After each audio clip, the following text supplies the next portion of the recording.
বাঙালি পরিবারে এঁচোড়ের ডালনা একঘেয়েমি হয়ে গেছে, তাই এঁচোড় কষা, চিলি এঁচোড়, এঁচোড়ের দই মশলা, এঁচোড়ের কোরমা ইত্যাদি নানা পদে চলবে 2 মাস ধরে বাঙালি পরিবারে। আজকে আমরা গাছ থেকে 12 মাসি এঁচোড় সকালে পেড়ে আনলাম, কষার প্ল্যানই সঙ্গে সঙ্গে করে ফেললাম। যথারীতি টাটকা অবস্থায় বা তাজা অবস্থায় কাটাকাটি, তারপর বাটাবাটি, পেঁয়াজ, রসুন, আদা, ক্যাপসিকাম, লঙ্কা ইত্যাদি বেটে ফেললাম। কড়াইতে তেল গরম করে মশলাটা মনোমতো কষে নিয়ে এঁচোড়, সঙ্গে অবশ্য 2টো আলু ছিল সাপাড়াগার।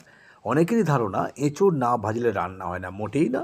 মশলার সাথে বেশ কিছুক্ষণ কষে নিয়ে নুন, হলুদ, জিরে, ধনে বাটা যোগ করে কিছুক্ষণ পর সাইড দিয়ে অল্প জল যোগ করে ঢেকে রাখলাম।